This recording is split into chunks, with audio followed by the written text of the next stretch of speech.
Hello everyone, welcome back to our channel for Christ Alone. In the 18th century, when society was bound by rigid traditions and women had little freedom, one woman broke barriers of caste, culture, and fear. From the brink of death to becoming a bold witness for Christ. This is the story of Clarinda, an Indian woman whose faith transformed not only her life but also the Christian history of South India.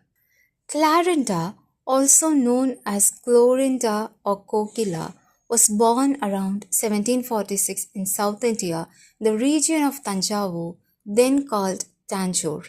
She was born into a Marathi Brahmin family in the Tanjore Maratha kingdom, which meant strict social rules and expectations governed her life.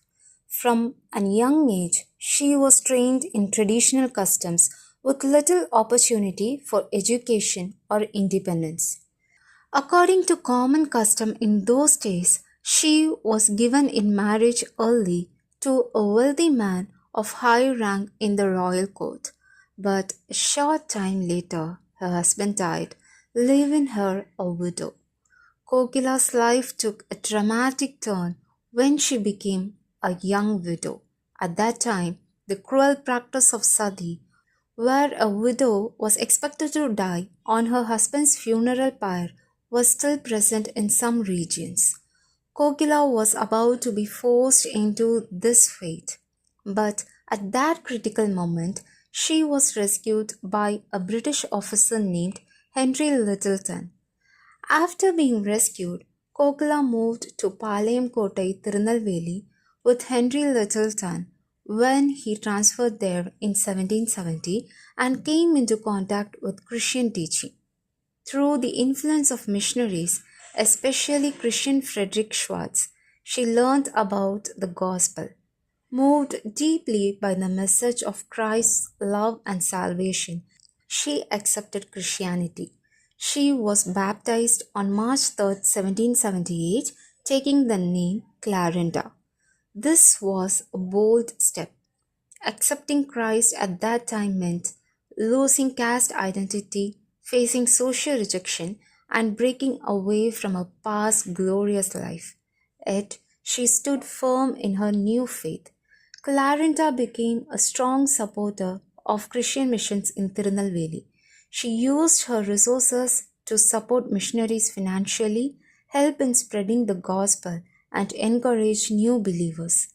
One of her greatest contributions was building a church. After Littleton's death, she used her inheritance and private funds to build the church. It was dedicated by Reverend Schwartz on August 23, 1785. It was the first Protestant church built in the Tirunelveli district. Locally known as Pappathi Ammal Kovil, the church grounds originally housed a thatched shed where she taught the Bible and established schools for the underprivileged. Clarinda boldly shared her faith among her own people. As an Indian woman, her witness was powerful because she understood the culture, struggles, as well as the traditions. She became one of the earliest known Indian women to actively support and spread Christianity.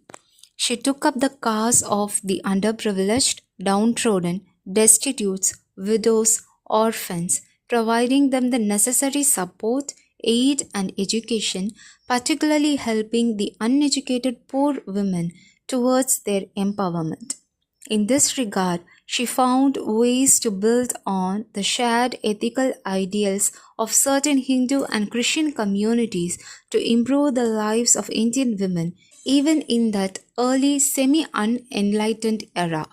Her efforts laid the groundwork for Palayamkottai's reputation as the Oxford of South India. Clarinda founded the first school in the Tirunelveli area in 1787.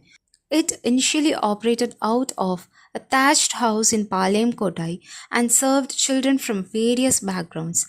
At a time when female education was almost non existent outside of the aristocracy, Her schools were radical for prioritizing girls and the underprivileged. While Clarinda started the first small schools, her work inspired the later surge of missionary education in the region. This eventually led to the establishment of landmark institutions like Sarah Tucker College, the first women's college in South India, and Bishop Surgeon Teacher Training Institute. Clarinda's life was marked by courage in the face of opposition, generosity in supporting God's work, and deep personal faith. She committed her entire life to serving Christ. Clarinda passed away on 28 February 1806 in Tanjore. Her life, though filled with trials, ended in faith and fulfillment. During colonial rule, British officials preferred the larger Christ Church built in 1856, and Clarinda's original small church fell into a rundown state. Reverend G. N. Kandaya led the efforts to renovate the building.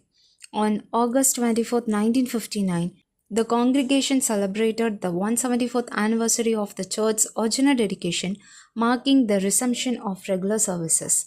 Today, the church is well maintained and regarded as a sacred relic by many in the community. It sits within a historical cemetery that contains graves from the 1800s and 1900s. From the fire of sacrifice to the light of salvation, Clarinda's journey is a powerful testimony of grace.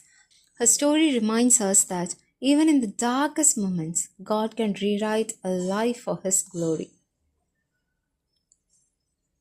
Thank you for watching.